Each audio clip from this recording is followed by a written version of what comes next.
Dear students, welcome to this channel. Students, जो अर्थशास्त्र के बहुविकल्पी प्रश्न हैं उनके महत्वपूर्ण जो भी प्रश्न हैं उनका प्रश्नों का कलेक्शन किया गया है, जिसमें कि मैंने पार्ट 1 में आप सभी लोग के लिए महत्वपूर्ण प्रश्नों का कलेक्शन बनाया गया है। तो आइए देखते हैं उन सभी प्रश्नों को, जिसमें कि हम सभी लोग का पहला प्रश्न है, एक वस्तु की मानवीय आवश्यकताओं को संतुष्ट करने की क्षमता को कहते हैं। तो ये जो कहते हैं हम लोग उसे उपयोगिता, क्या कहलाता है? उपयोगिता। तो ये डिफिनेशन में भी आपका वन लाइनर में पूछेगा या ऑब्जेक्टिव में आएगा, तो आप बेशक कर सकते हैं। सेकंड प्रश्न है, भारत में 500 रुपये तथा 1000 रुपये के नोटों का विमुद्रीकरण किया गया। तो ये किया गया सन 2016 में।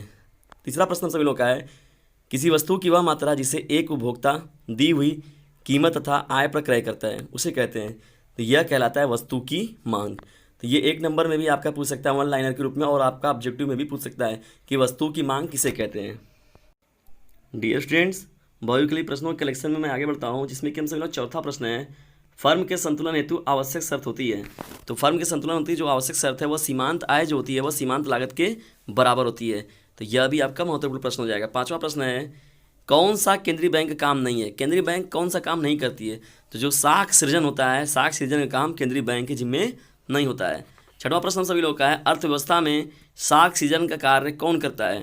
तो अर्थव्यवस्था में जो साख सृजन का काम, इसका मतलब देखिए आप तुरंत देख रहे हैं कि ये जो व्यावसायिक बैंक है इनका जिम्मेदारी होता है, व्यावसायिक बैंक ही साख सृजन का काम करते हैं, केंद्रीय बैंक इसका काम नहीं करते हैं। सेवेंथ प्रश्न सभी लोग का है, मोस्ट इंपॉर्टेंट में, केंद्रीय बैंक की नीति कहलाती है। तो केंद्रीय बैंक की जो नीति होती है वो मौद्रिक नीति होती है। कौन सी नीति होती है? मौद्रिक नीति।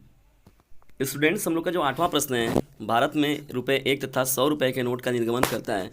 तो इसका जो निर्गमन कार्य है वो भारतीय रिजर्व बैंक करती है, जिसे हम लोग RBI भी कहते हैं, और यह भारत का केंद्रीय बैंक है, भारतीय रिजर्व बैंक। 9वां प्रश्न सभी लोग का, राष्ट्रीय आय के बढ़ने का अनुमान लगाया जाता है। तो जो उत्पादन के बढ़ने से, यानी किसी भी देश के उत्पादन में यदि वृद्धि होती है तो उसके राष्ट्रीय आय में बढ़ने का अनुमान हम लोग लगा सकते हैं। 10वां प्रश्न सभी लोग का है, ब्याज दर बढ़ने से क्या होता है? तो ब्याज दर जब बढ़ा दिया जाता है तो मुद्रा की मांग ऑटोमेटिकली क्या हो जाती है? घट जाएगी। यह भी महत्वपूर्ण प्रश्न है। 11वां प्रश्न हम सभी लोग का है, मुद्रा की मांग तथा ब्याज की दर में कैसा संबंध है?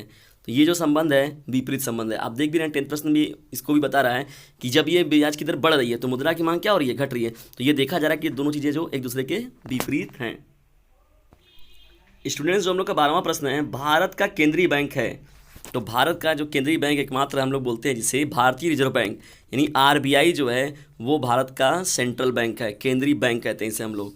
13वां प्रश्न हम लोग का है, प्रभावी मांग का निर्धारण उस बिंदु पर होता है जिस पर, तो ये जो होता है प्रभावी मांग का निर्धारण किस बिंदु पर होता है? जहाँ पर समग्र मांग जो होती है वो समग्र पूर्ति की जब इक्वल हो जाती है तो वहीं पर हम लोग प्रभावी मांग का निर्धारण करते हैं। 14वां प्रश्न हम सभी लोग का, व्यापार संतुलन का घटक है। इन वस्तुओं का जो आयात किया जाता है, वस्तुओं का जो आयात किया जाता है उसे ही हम लोग व्यापार संतुलन का घटक कहते हैं। 15वां प्रश्न हम लोग का है, दुर्लभ साधनों के कैसे प्रयोग होते हैं? तो दुर्लभ साधनों के सीमित प्रयोग होते हैं। डियर स्टूडेंट, जो हम लोग का 16वां प्रश्न है, सामान्यतः तटस्थता वक्र जो होता है वह क्या होता है? तो ये हम लोग जब देखते हैं इसे, जब आप देखेंगे वक्र के रूप में इसे, तो यह मूल बिंदु के प्रति उत्तल होता है, उत्तल लेंस से उभरे हुए के रूप में होता है, उभरा इसका फिगर बनाया जाता है। तो सामान्यतः तटस्थता वक्र जो होता है वो मूल बिंदु के प्रति उत्तल होता है। 17वां हम लोग का प्रश्न है, आगम प्राप्त करने के लिए एक फर्म द्वारा किए जाने वाला व्यय कहलाता है। तो यह जो कहलाता है वो लागत कहलाता है। एक नंबर के डिफिनेशन में आपको पूछ सकता है, और ऑप्शन में देगा तो आप इसको ऐसे टिक लगाकर आगे बढ़ेंगे। 18वां प्रश्न सभी लोग का, अल्पकाल में निर्गत उत्पादन में इकाई वृद्धि होने पर परिवर्तनशील लागत में होने वाली वृद्धि को कहते हैं। इसे हम लोग कहते हैं औसत परिवर्तनशील लागत। तो पूछ सकता है आपसे कि औसत परिवर्तनशील लागत किसे कहते हैं? यह भी आपके महत्वपूर्ण प्रश्न हो जाएंगे। स्टूडेंट्स, हम लोग का 19वां प्रश्न है, आय में इकाई वृद्धि होने पर उपभोग में होने वाली वृद्धि को कहते हैं। तो यह जो कहलाती है सीमांत उपभोग प्रवृत्ति। सीमांत उपभोग प्रवृत्ति किसे कहते हैं? इसका डिफिनेशन भी आपको यहाँ से मिल जाएगा। 20वां प्रश्न हम लोग का है, समष्टि अर्थशास्त्र को एक पृथक अध्ययन की शाखा के रूप में स्थापित किया गया था, यह किसने कहा था? यह जो कहा गया है J.M. किन्स द्वारा, यानी J.M. किन्स ने यह बात कही है। 21वां प्रश्न हम लोग का है, प्रभावी मांग की संकल्पना किसने दी थी? तो प्रभावी मांग की जो संकल्पना है वह किन्स ने दी थी।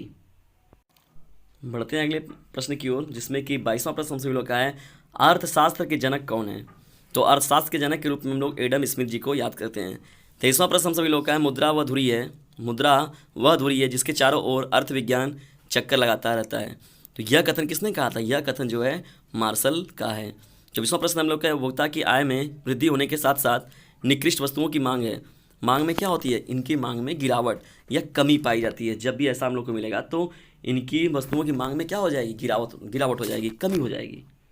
डियर स्टूडेंट्स, हम लोग का 25वां प्रश्न है, एक बाजार उस समय संतुलन की अवस्था में होता है जब वस्तु की मांग क्या होती है? तो वस्तु की आपूर्ति के बराबर होती है। तो वस्तु की मांग जो होती है वस्तु की आपूर्ति की जब बराबर होती है तो उस समय क्या था कि बाजार जो है संतुलन की अवस्था में है। तो ये रहे फर्स्ट पार्ट बहुविकल्पी प्रश्न के अर्थशास्त्र के यूपी बोर्ड एग्जामिनेशन 2021 के लिए क्लास 12th के लिए। तो यह वीडियो जो है अर्थशास्त्र के बच्चों के लिए बहुत ही इंपॉर्टेंट है। वीडियो कैसा लगा इसके बारे में हमें कमेंट बॉक्स में ज़रूर बताएं, और इस 25 प्रश्नों का कलेक्शन आपको कैसा लगा। अगर आपको पसंद आता है तो इसे लाइक करें, शेयर करें और सब्सक्राइब करना बिल्कुल भी ना भूलें, और बेल आइकन की घंटी को ज़रूर प्रेस कर लें ताकि आपको मिलने वाले चैनल से जितने भी नोटिफिकेशन होंगी वो आपके पास आसानी से पहुंच जाएं और आप अपने एग्ज़ाम में अपना बेहतर प्रदर्शन कर सकें।